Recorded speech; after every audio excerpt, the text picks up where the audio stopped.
So if you are in Bangalore, you must have received an abnormally high electricity bill, or at least heard of someone who has received one and was cribbing about it. On top of that, with the government's free electricity scheme, electricity consumption is suddenly a hot topic.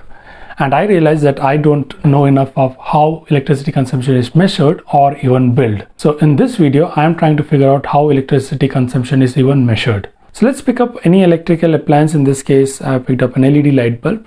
They have a certain rating which basically tells you how much power it consumes. In this case, it's a 10 watt bulb, and therefore it consumes 10 watts of power whenever it is on. If you had 100 such bulbs, they would consume 1000 watts of power. Now, if 100 such bulbs were on for 1 hour, they would consume 1000 watt hours of electrical energy, or 1 kilowatt hour of energy.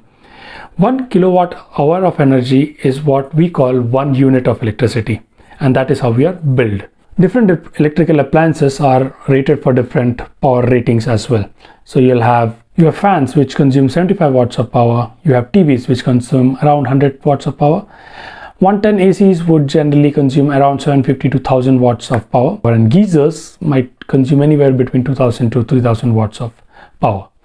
So that's how electrical appliances power consumption is captured in watts, and depending upon how long each of these appliances work, you'll get the energy consumption, which will be in watt hours or kilowatt hours if it is in thousands. Now let's look at an electricity bill. This is the electricity bill that I got for the last month, and if you look at it, there are two major parts to it. One is your fixed charges and second is your energy charges. The fixed charges is something which you'll have to pay irrespective of whether you are using any appliances or not. So the energy charges are charges that you pay according to the usage of your appliances. Now coming to fixed charges, there is something called a sanction load, which again is mentioned at the top of your bill. In my case, it is 5 kilowatts. What that means is I at any point of time can use 5000 watts of power. Going back to our example of the light bulb, what that would mean is I can have 500 such bulbs on at the same time. If I put one extra bulb on it, my load on the system goes above 5000 watts, and therefore I would have to pay a penalty. So the sanction load is what defines what my fixed charges would be. For every kilowatt of power that I am sanctioned, I have to pay the electricity board a certain amount of money. So that is fixed charges. In my case, it is 5 kilowatts multiplied by whatever rate they have. That would give me the fixed charges. This would be the minimum amount that I have to pay every month, because even if I don't use electricity at all, I still have to pay the fixed charges. In my case, it would be 5 kilowatt into something, and that would be my fixed charges. Coming to energy charges, these are the charges that I have to pay depending upon how long I have used my electrical appliances or how much electrical energy I have actually used. In my example, if I had used 100 bulbs for 1 hour, I would have used 1000 watt hour of energy, and that would be equivalent to 1 unit.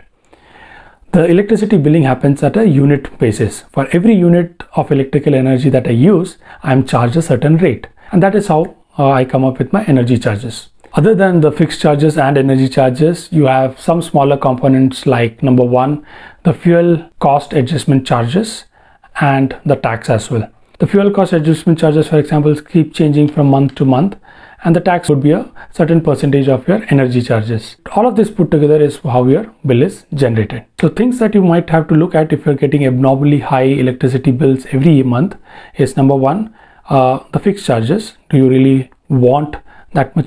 Because you might have been sanctioned a certain load, but if you're not using that much load, you can think about reducing the sanction load.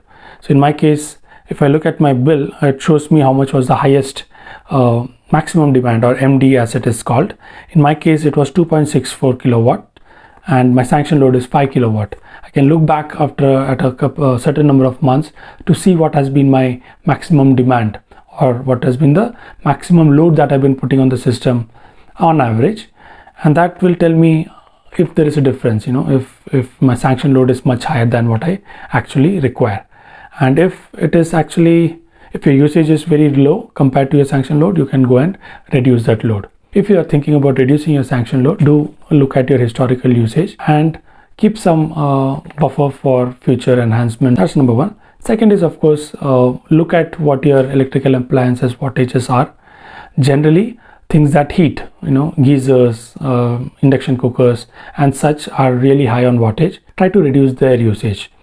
And of course, electrical appliances are also now rated for power consumption, and therefore having more efficient ACs, fridges, and so on and so forth make a lot more sense.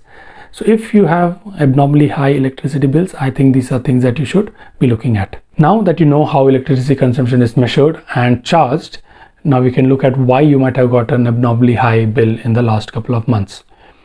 And for that, you'll have to come back for another video, hopefully soon.